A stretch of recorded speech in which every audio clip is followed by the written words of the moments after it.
Hey, before I get started, can I have you guys scoot down? Would that be a big problem, or would that be okay? Yeah, come on, scoot over this way. I have no idea. Now this side over, scoot over this way. I think that's it. That way we can get those seats and things off. Yeah, go ahead, scoot on down this way, guys.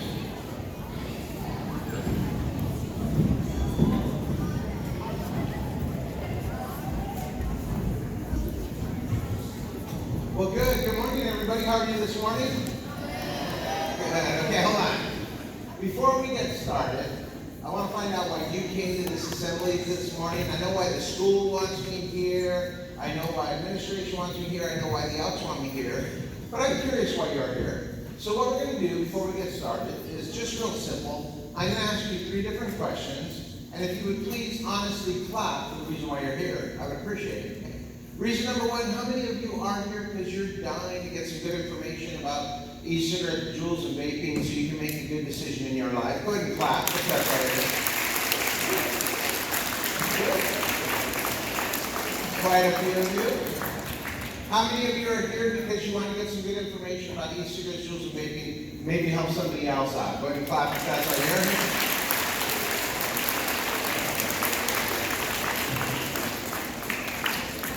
And last but not least, how many of you are here because basically you're just glad to be out of class for about an hour?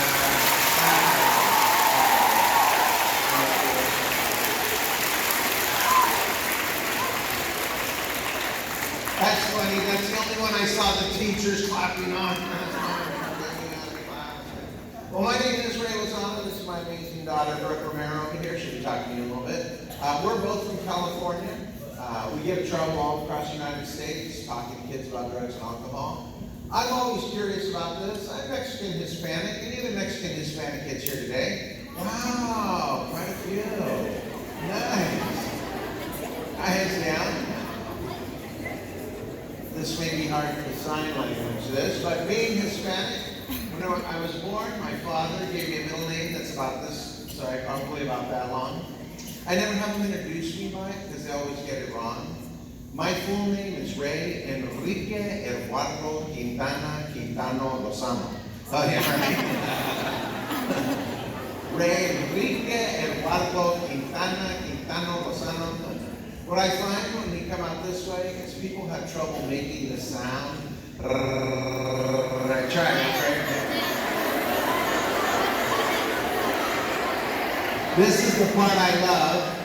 How many people cannot make that sound? There it is, right? Yeah. Hands down. Everybody that's going like this, huh? Now they got spit all over their shirt. Let me give you guys a chance to try it out. Everybody say Ray. Ray. Get ready, here it comes. Enrique Eduardo Quintano Lozano. Ray Enrique Eduardo Quintano Lozano. There were times having that name was terrific, times when it was terrible. You know when it was terrible having that name? Do you guys remember kindergarten learning to spell your name for the very first time? Right? And your letters are that big? I knew I was going to be there all day because it was like Ray and you know. Halfway through I'd be like, I need more paper t-shirt. Whenever I finished that, it looked like a homework assignment, you know. I'd put it on the teacher's desk, I'd look her in the face and I'd say, staple it, don't drop it. You know when it worked out really good? Anybody here ever have your mom and dad get mad at you and call you by your full name? Who's had that happen, right? Yes. Hands down. Yeah. Everyone that had your hand up, think how far you could run with a name like Ray Enrique Eduardo Quintano, right? If I got in trouble right here with my mom and she started saying my full name, and I could be out that door, across the street, hiding underneath a cow before she hit me with her junk glass. So that worked out good, right?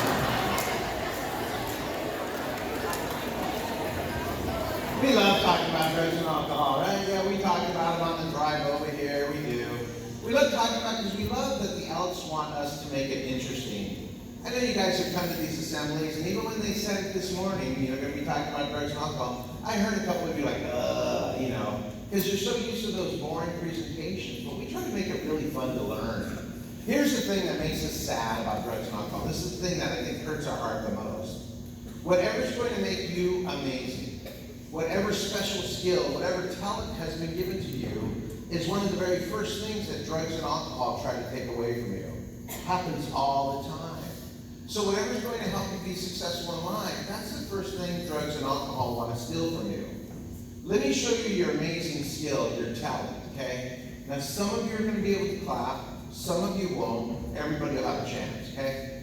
By round of applause, how many people in this room are really great at playing some kind of sport? Go ahead and clap for great sport.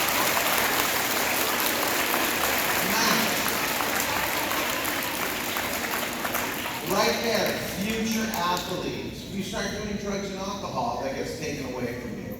By round of applause, how many people in this room are really great at playing some kind of musical instrument? Go ahead and clap for that.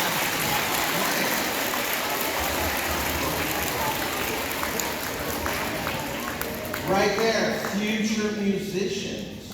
If you start doing drugs and alcohol, that gets taken away from you. By round of applause, how many people in this room love math? Numbers is your thing.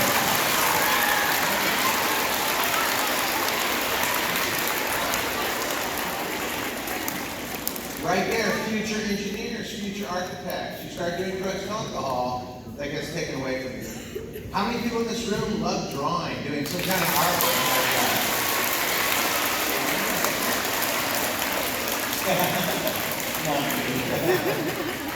And look at a little sad face on the bottom right there. Future artists right there, creativity. You start doing drugs and alcohol, that gets taken away from you. I'm a little nervous. I saw some of you walk in. I'm a little nervous to ask this next one, but here we go. How many people in this room are always getting in trouble for talking way too much?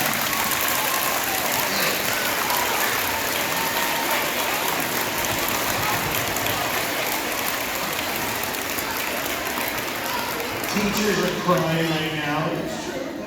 Some of you are at a professional level right now. You're like, that was us. My daughter and I did not know how to be quiet. If I came into this assembly with you guys in your grade, somebody would have caught me at that door, looked at me straight in the face, and said, "Ray, don't talk during this assembly." And I would have looked at the teacher and said, "Who, me?" Right? Yeah. But I was that kid that did not know how to stop talking. And I didn't know that this was a skill or a talent that I had. I was that kid that was always cracking jokes. And I had a teacher that saved my life. Mrs. Lyons, sophomore year, high school, social studies class. I'm making all of these kids back here just bust up laughing. They're laughing super hard. Teachers, I realize, total inappropriate time, right? And so they're laughing really hard, and then all of a sudden they just stop laughing, like, what happened? I turned and I looked. I was talking so much, I did not see the teacher come and put her hands on my desk. I turn like, whoa, She looks at me, I look at her. Mrs. Lyons says this, and she goes, "Ray," she said, "you're going to get in trouble with all that talking." I looked at her and I said, "Yes, Mrs. Lyons, I'm well aware of that. Give me detention, let's keep rolling, And she goes, no.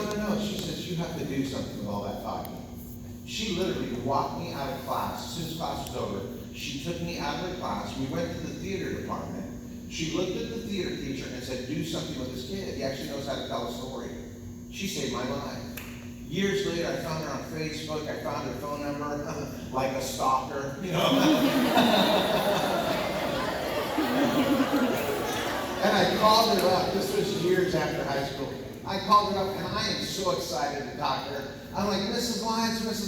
I said, "Do you remember me?" And she said, "No." And I said, "Ray, Enrique, Eduardo, Quintana." She's like, "Oh, yeah, I remember who you are." I said, "Mrs. Lyons," I said, "I got to tell you thank you." She says, "For what?" I said, "You saved my life." She said, "I did? What did I do?" I said, "Mrs. Lyons, I make a living out of talking now." And she's like, "I knew it, right?"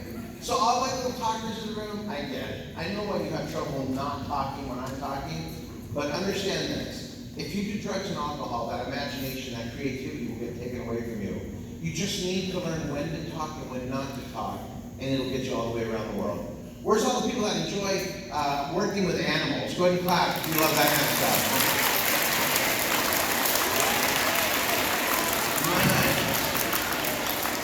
Awesome. Demonstration of a very caring heart right there. You start doing drugs and alcohol, that gets taken away from you. Where's all the people in the room that are great at playing video games? Go ahead and clap and say it out.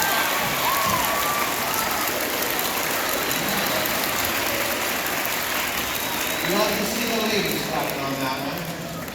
Video game players, here's the truth, okay? Get ready. The future belongs to you guys. It does.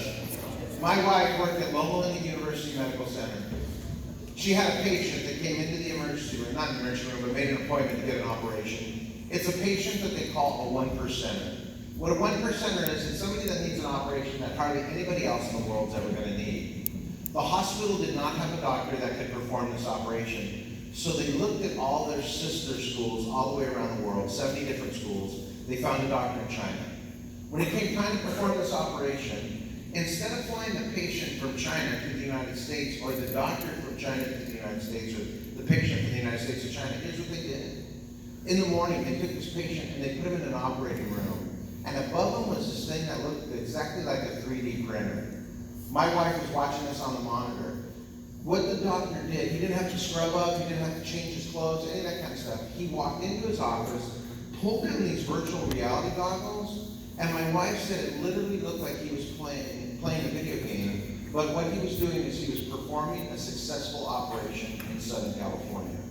You guys, the hospital said this is the direction that they're going in, because it introduces less germs into the operating room, and you only need 2 nurses in there. Video game players, that's you. Keep playing video games, keep getting your education, and you never know where it'll go. There's an amazing thing that they're doing now with dentistry. Dentistry takes this little thing and they put a little tablet on your mouth, and the dentists are able to see your teeth with this little tablet in your mouth in a way that you've never seen teeth before. Get your education, don't do drugs. Please be honest on this one, because I'm always amazed at this one. How many people in this room, if I gave you $60, you could hold on to that money if you had $200? Go ahead and clap if you're great at saving money.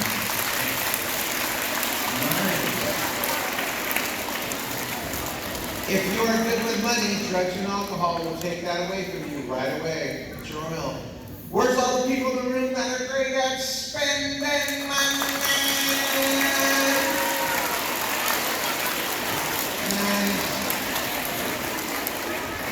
Future broke people right there. I don't know what you can do with that. I have no idea whatsoever. You guys understand this. Drugs and alcohol want to take the amazing thing, the amazing talent that you have. It wants to take that away from you. Students, please do not clap at this. Don't clap at this. Teachers in the room, please participate in this as well. Let me show you the sad side of drugs and alcohol. Raise your hand if you know this kid. Maybe he's a family member or a friend. You've heard this story or you've seen it actually happen. Raise your hand if you know this. How many of you know this kid? Kid was great at school. Starts drinking alcohol, smoking weed. Now they're close to dropping out, or they did drop out. Who knows that kid? Raise your hand.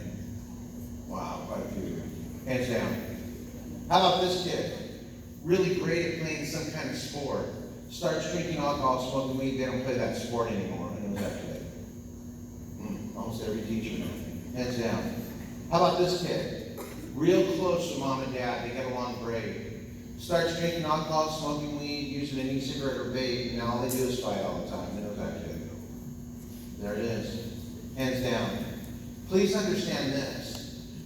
Because if it's happened to that student, it'll happen to you. If you start doing drugs and alcohol, the same thing will happen to you. Here's why drugs and alcohol looks so great for you guys, okay? This is why your brain is kind of interested in e-cigarette, Juuls, and vapes. Everybody take the letter C, point it towards your head like this, okay? Now, place this right directly over your forehead. Anybody know what this part of the brain is called? Frontal lobe or cortex, right? Hands down. Now, students, I'm going to say something right now that you are totally going to disagree with, but all your teachers in the room are going to be like, yeah, that's true, okay? For all the students sitting in the chairs right now, that front part of your brain isn't even working yet. It's not. You think it is, but it is not. You hope it is, but it is not, okay? For all the young ladies in the room, this front part of your brain does not start working, kind of kick in, until you're 21 years old. 21, yeah. All the guys in the room, 23. Okay, yeah. So guys, you get 2 extra years of being a little crazy, okay? Let me show you the little tiny piece of your frontal lobe that is working, okay? Here it is. I'm going to ask you a question. You're going to shout an answer back at me. The answer that you shout back at me is going to be a frontal cortex answer. Frontal cortex is going to make a decision super quick. It's going to send a signal to the muscle control part of your brain. Muscle control part of your brain is going to have your lungs and your mouth work simultaneously to shout out an answer. Okay, here we go, get ready. Ketchup ice cream, good or gross? There's always one kid that says good, right? Yeah, I heard it. Did you hear it, Brooke? Yeah. If you're sitting next to that kid, don't look in their lunchbox today, okay? Hey, Tommy, what'd you bring for lunch? My favorite, peanut butter toad. Now, when I said ketchup ice cream, 99.9% of you said that it was gross, even though probably none of you in this room have ever tasted a thing called ketchup ice cream. I don't even know if they make it. How would you know that it's gross? Go ahead and shout out an answer. How would you know it's gross without tasting it? Right. It just sounds gross. Here's what happened. When I said the word ketchup, what your frontal cortex did, what your brain did, is it grabbed the flavor of ketchup. Right? When I said the word ice cream, it grabbed whatever flavored ice cream you like, tried to stick it together inside your head, said, nope, not going to work. That happened in here. Okay? Here's the beauty of being a human being. Being a human being means it's going to happen in here before it happens out there. For animals, it happens out there before it happens in here, okay? The idea of the train, the airplane, the cell phone, this room, was in somebody's head before it was an actual thing. That's the little piece of your brain that is working. Here's the big chunk of your brain that is not working, and I'm nervous to watch the hands go up with these 6th graders, okay? How many students in this room recently has done something unbelievably crazy, dangerous, or really dumb with your best friend? There it is. Yes. Hands down. How many of you have ever looked at your best friend all excited and said these words? We almost died. And like, you were happy about that? Yeah. Hands down. How many of you, that crazy, dangerous thing involved fire? Yes. Yeah. If your hand is up, don't come to California. We don't need it. Hands down. How many of you have ever had an adult come running up to you, look at you in the face and holler, why'd you do that? You're like, I don't know. Teachers, frontal lobe, not working. Okay. Here's what that frontal lobe does. That frontal lobe helps you to see danger. For you guys inside this room, your brain has trouble seeing danger. This is why e-cigarette, Juuls, and vapes look so good to you. And what's the beauty is that part of the brain helped us to survive as human beings. Now it's kind of working against us. Let's say we were a tribe of people sitting around this big, huge fire. Somebody comes running out of the bush with 10 really sharp sticks. They look at all of us and they holler, hey, there's this big creature that has sharp teeth and he's made out of meat. Who wants to help me kill it, right? Let me ask you, what is an older guy like me going to say? No way. I'm going to sit and make decisions for the tribe, right? What are you young people going to say? Yeah! Get more sticks! So what has happened, for years, that part of the brain has kept us alive because you have trouble seeing danger. Right now, we're going to talk about e-cigarette, Juuls, and vapes with my very amazing, funny daughter, Brooke Romero. Give her a round of applause as she makes her way on up.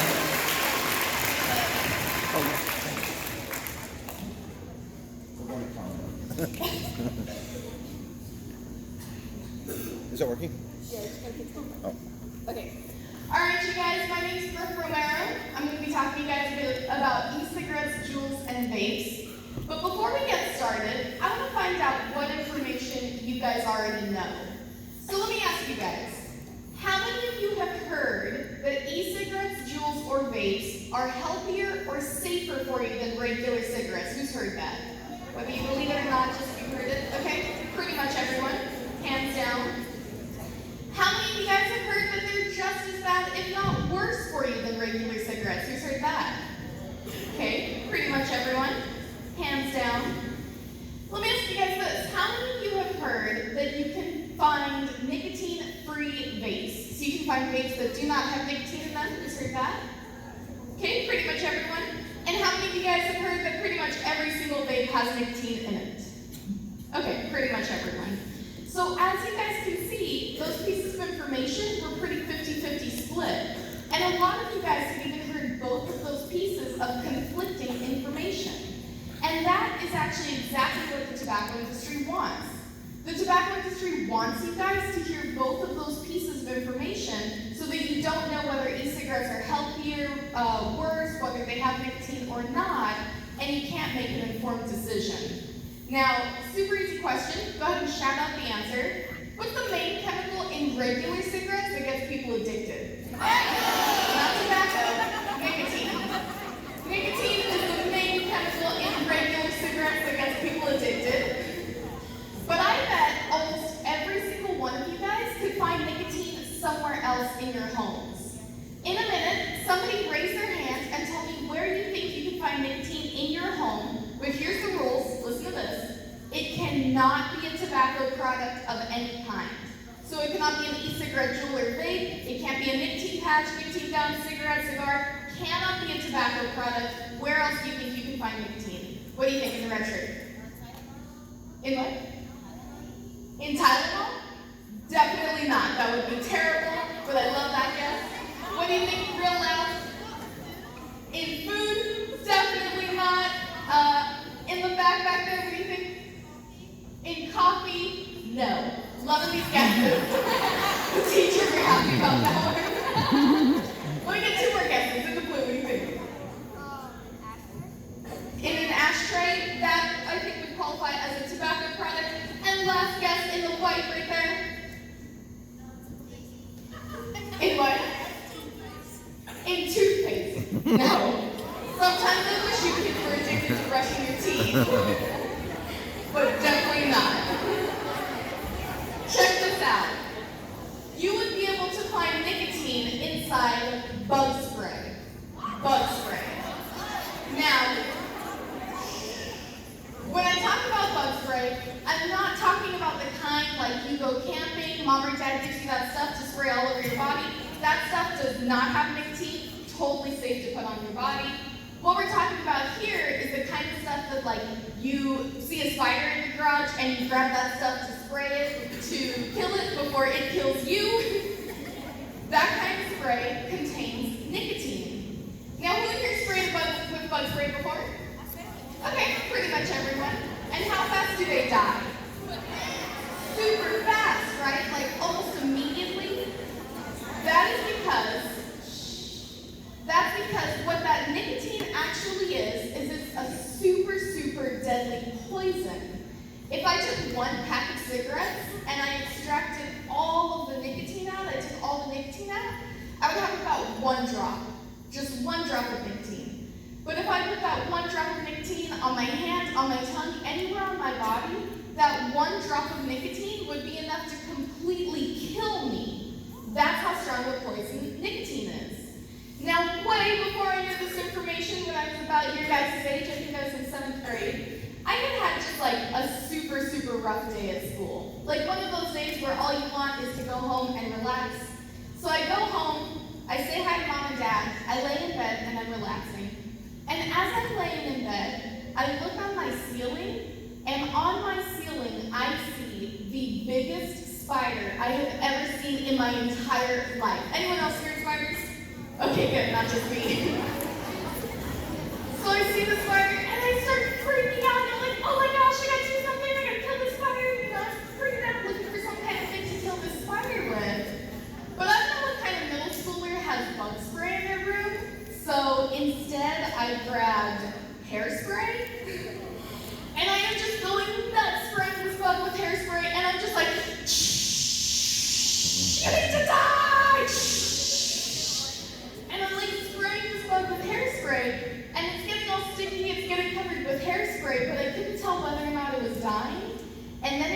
away to where I couldn't see it anymore.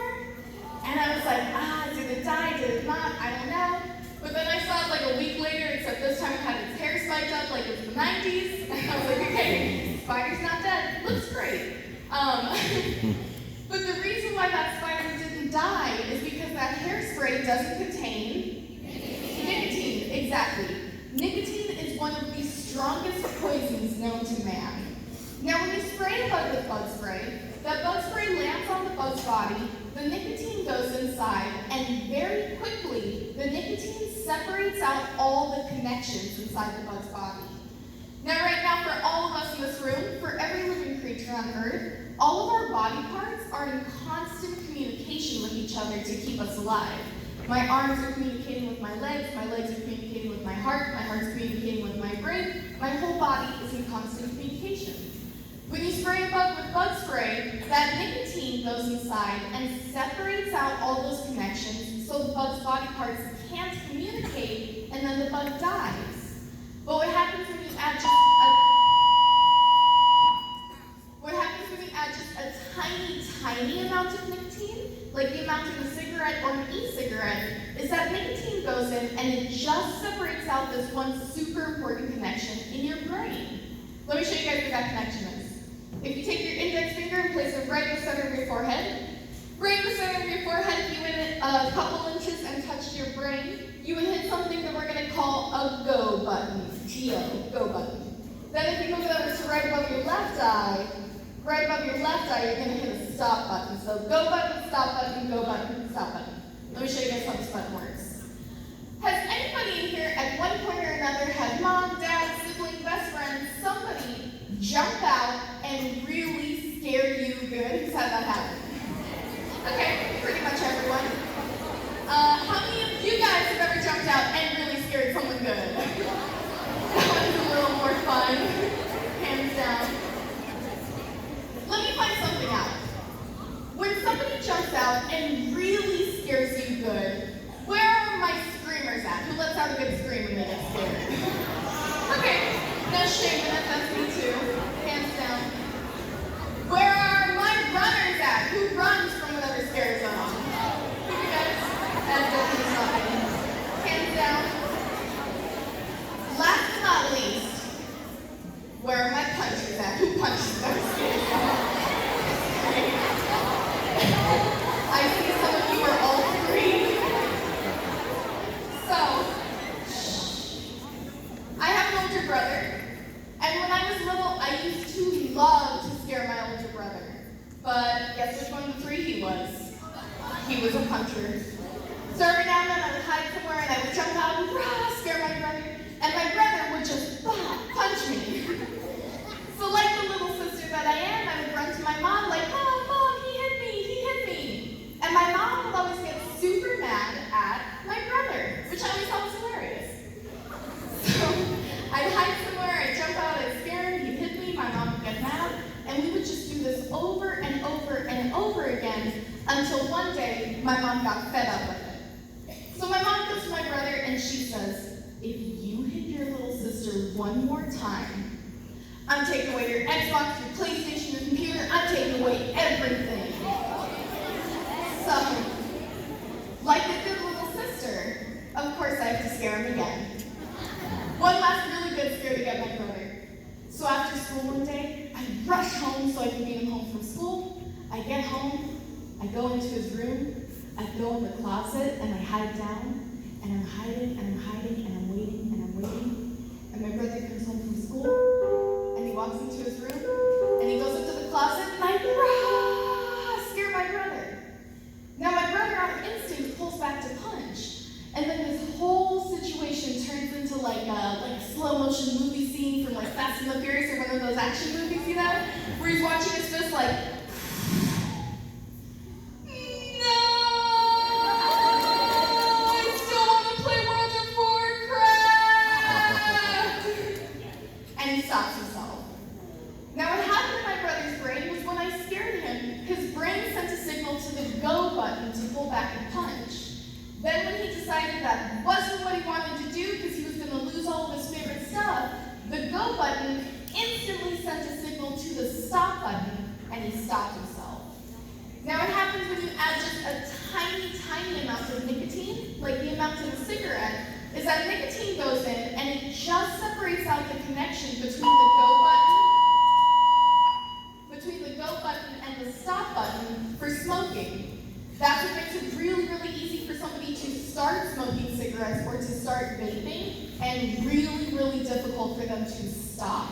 That's what makes nicotine so addictive. Once somebody starts to put nicotine into their system, it is so difficult for them to quit, even if they want to. I had a friend who had smoked cigarettes for a number of years, and 3 years after he quit, I asked him, I said, what was it like quitting? Is it easier now? He said he still struggles with it every single day of his life. He said even though he doesn't want to smoke anymore, anytime he smells a cigarette, anytime he sees a cigarette, he feels like he needs it, even though he does not want to keep smoking. Please understand, you guys, anything that contains nicotine is super, super addictive and terrible for you. But if you wanted to find a vape juice that was completely nicotine-free, there are a ton of vape juices out there that on the label say 0% nicotine, completely nicotine-free. So there were some scientists who wanted to see whether or not this was actually true. So what they did is they got a bunch of different brands of nicotine-free vape juice, and they tested them to see whether there was any nicotine in them or if they were actually nicotine-free. And what do you guys think they found? Nicotine. What they found was of these nicotine-free vape juices, 98% of them, almost every single one, still contained large amounts of nicotine. Now when I heard that, I thought, that's really weird, right? That doesn't make sense that a product that says absolutely nicotine-free is actually filled with nicotine. But it's almost like, anybody in here like Tic Tacs? Not TikTok, Tic Tacs. Wow, a lot of you guys, that's great. Keeping the Tic Tac business in business. If you get a box of Tic Tacs and you look on the back, it'll say 0 grams of sugar, or it'll say sugar-free, or a lot of the time there's not even a section for sugar on the nutrition facts. But Tic Tacs, sorry to break it to you guys, Tic Tacs are like 99.9% sugar. Tic Tacs are basically just mint-flavored sugar. But the way that they can say they're sugar-free is because of how small they are. Because of how small they are, they technically have less than 1 gram of sugar, so the FDA says they're allowed to say they're sugar-free. Now, the tobacco industry has figured a similar way around this rule, where they can say that their products are nicotine-free, when in reality they are filled with nicotine. So here's what the rule is for the tobacco industry. If a vape juice contains 19 cigarettes worth of nicotine or less, they're allowed to say that it's absolutely nicotine-free. It's only if a vape juice contains 20 cigarettes worth of nicotine or more, they have to tell you that there's nicotine in it. So that vape juice that someone's like, hey, this one's okay because it's just water vapor, there's no nicotine in this one, that vape juice is allowed to have up to 19 cigarettes worth of nicotine inside of it and still say that it's completely nicotine-free. So just because it says nicotine-free on the label, definitely, unfortunately, does not make it true. Now, when somebody takes an e-cigarette, they breathe in on it, that vapor goes into the lungs and it adds a lot of heat and moisture to the lungs. And it's almost like, anybody here take a really hot shower on a cold day? Who's done that? Oh good, almost all you guys. It's great out here where you guys actually have cold days. We don't have that back in California. But when you take a really quick hot shower on a cold day where you're in and out super fast but the water's super hot, what happens to the mirror? It fogs up, exactly. But when you take that like 3-hour-long hot shower where you're in there for so long that like you forget there's a world outside of the shower and you just turn into like one of those hot dogs at the gas station just twirling and twirling and twirling. When you take that super, super long hot shower, then the bathroom is like ultra foggy and you can see the steam in the air and the walls are dripping with liquid and now your dad's really mad at you because it's going to grow mildew, or at least that was just my dad. When you take that super long hot shower, then the bathroom is super foggy. Now if I took a piece of tissue paper and I threw it against a dry mirror, what would happen? It would just fall off, exactly. But if I took that tissue paper and threw it against a mirror after I took that super, super long hot shower, then it sticks. That's the same kind of thing that happens inside somebody's lungs who vapes. because of how much heat and moisture they added directly to their lungs, all of that liquid from the vape juice has a really easy time sticking to the lining of the lungs and making it difficult for people to breathe. Now, they used to think that e-cigarettes were going to be better for people's lungs because the chemicals in them are different, but what they're finding is because of how much liquid people are putting directly into their lungs, they're finding that e-cigarettes are just as bad for people's lungs as regular cigarettes, so really terrible. Now, one of the really terrible parts about the tobacco industry, a lot of terrible parts, but this one's especially terrible, is how many people every year die from cigarettes. Every year, just in the United States, 484,000 people will die from cigarettes or some kind of tobacco use. Now, I know that's a really big number. It's hard to imagine 484,000 people, so I'll break that number down for you guys. What that number works out to is 1,300 people every day, or 54 people every hour. So that's about one person every minute. Every single minute that passes by, one person has died from cigarettes or some kind of tobacco use.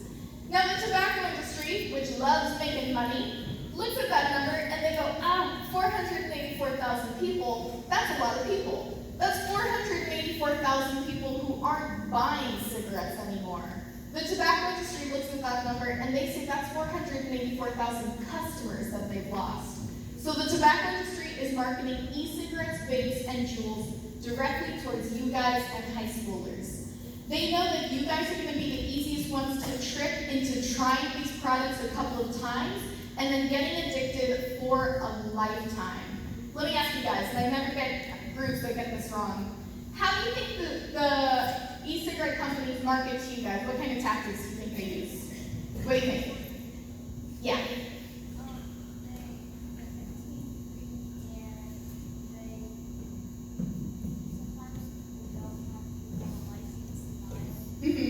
Okay, so they're nicotine free. That's definitely one way. What's another big way? In the black shirt? They use the flavors, exactly. All of those crazy different flavors that you guys hear about, all those cotton candy and mango and all of those flavors are specifically designed to get you guys interested and addicted so that you try it just a couple of times so that they can get you addicted for a lifetime. So remember you guys, e-cigarettes, vapes, Juuls, all that stuff is just as bad for you as regular cigarettes, and almost every single e-cigarette contains nicotine. Now you guys are going to be going into middle school and high school soon, and I can promise you guys, before you're out of high school, there's going to come a day when somebody is going to offer you something to drink, something to smoke, or something that falls in the category of a drug, and you have to be ready for that day. Me and my dad both come from non-use backgrounds. What that means is we've never been drunk, we've never smoked a cigarette, we've never used an e-cigarette, we've never tried marijuana or any of that kind of stuff. We both have never used any kind of drugs or anything like that. And there's three things that have kept us drug-free, and I want to give those three things to you guys, okay? Thing number one is you